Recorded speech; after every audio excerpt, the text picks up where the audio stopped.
Hello, I'm Daisy Narayanan. I'm a member of the Evidence Group for Scotland's Climate Assembly, and it's great to be back with you today. I'm going to do a quick summary of thoughts on Scottish Government's response to your recommendations, focusing on communities, including the 20-minute community recommendations. Your recommendations around both these topics were ambitious and wide-ranging, empowering communities to develop localized solutions, more support to ensure effective community engagement, community land ownership reform and the right to buy, and more funding for community climate action projects. Overall, it's very good to see government acknowledge at the very outset that a just transition puts people, communities, and places at the heart of climate change action. It's also good to see commitment to deliver community climate action hubs, as well as a network of climate action towns and partnerships being put in place already to deliver these. It's good to see commitment to embed climate objectives into mainstream funding and develop participatory budgeting initiatives. Regarding support to ensuring more effective community engagement, it's good to see new regulations to support introduction of local place plans into the planning system will be brought forward, and a commitment to prepare statutory guidance on effective community engagement in local development place planning.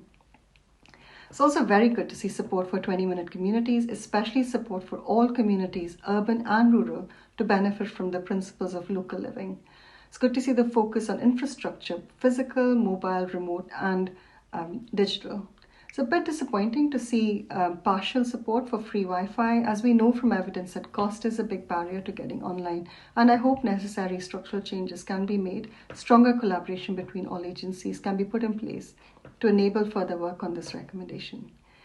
I remember a lot of discussion around active travel, the ability to access local facilities through sustainable travel, walking, wheeling, and cycling. It's encouraging to see this approach being supported through integrating an infrastructure-first approach to the planning system. There is a lot to commend around the government response, as well as some really good examples of positive momentum based around your recommendations. However, to me, it wasn't very clear how the partnerships and changes in processes needed to deliver radical change at national, local, and neighbourhood levels could be put in place at the pace that's required to deliver ambitious climate goals. Thank you.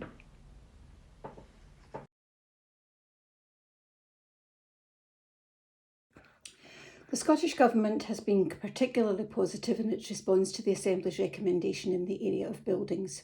However, I do have concerns that perhaps too often the Government has responded by saying that the Assembly's recommendation is being addressed through an existing consultation or other initiative, and that the Assembly's requests will be included within the responses received. This comes with no guarantees of implementation. Goal 2 outlines the Climate Assembly's requests with regard to the acceleration of the quality of our building stock towards net zero emissions. And under Recommendation 7, the Assembly and the Children's Parliament recommended that the Scottish Government adopts and implements future-proofed standards for addressing the carbon impacts of all buildings using the EnerFit or Passive House standard as a minimum, and integrating whole-life carbon costs, environmental impact and operational carbon emissions. The Scottish Government was sympathetic to the spirit of this request, and in the recent building standards consultation did include an option that is close to Passive House.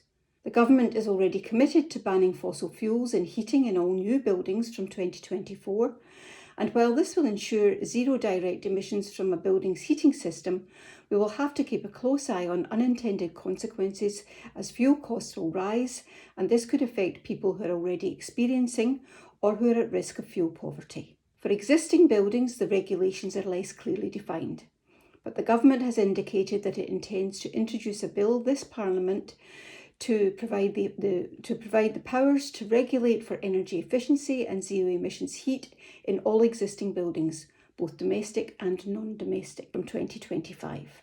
The Assembly recommendation on whole life costing, circular economy in construction and embodied carbon is an area that I feel has in the past been avoided by Government. So to see a commitment to a response on this by the end of 2022 is encouraging.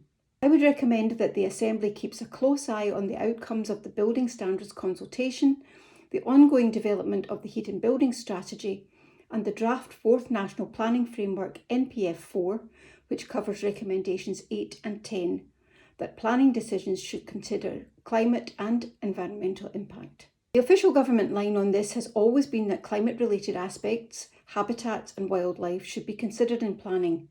But in the past, outcomes have been based on subjective decision-making, and so delivery against intent seems to be problematic. And this is definitely an area where the Assembly could push harder. All three covered the retrofitting of homes, and while many of the recommendations made by the Assembly for existing buildings are addressed under the wider goals for the decarbonisation of all buildings, the following key points and the government's responses are all worth noting. The Assembly called for the retrofitting of the majority of existing homes in Scotland to net zero by 2030, ahead of the current 2045 target, while establishing Scotland as a leader in retrofit technology, innovation and installation practice. Recommendation 16 went further to say that Scotland should lead the way on heating decarbonisation in all buildings, including the use of innovative fuels by 2030. This will be complex and relies on as yet unproven technologies. Following an analysis of the Assembly's recommendations, the Government has committed to take the following actions. They will produce a heat in buildings supply chain delivery plan by summer of 2022, which will set out further detail on support for workforce development and retraining, in line with the Assembly's recommendation 12. This is something that I feel that the Government has already expended a huge effort on in respect of working with the industry and the relevant training organisations to upskill, uptrain and create new opportunities for the workforce. And I'm confident that this will play out well. In Recommendation 13, the Scottish Government will keep the fuel poverty targets under review.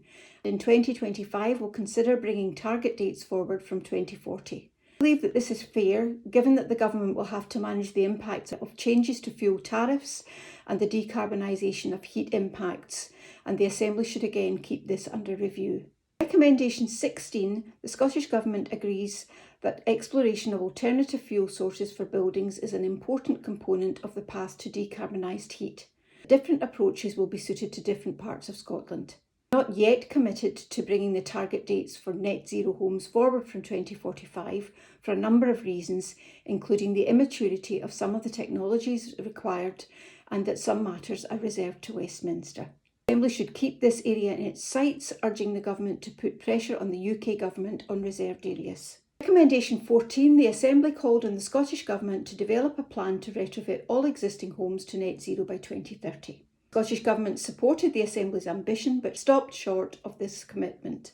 In terms of a just transition, I honestly believe that it's not practicable to commit to 2030. We do need to keep pressure on the Scottish Government to ensure that we're ready to move as soon as the technologies emerge and to move forward on Recommendation 15, the development and delivery of robust retrofit quality standards for assessing what needs to be done to retrofit existing homes to net zero. Yes, the Scottish Government responded that they are looking at options, and we can learn from the experiences of applying new standards such as Trustmark and PAS 2035 in England, as some issues are emerging between theory and practical delivery. Recommendation 17 calls for more grants to retrofit homes, prioritising houses in fuel poverty.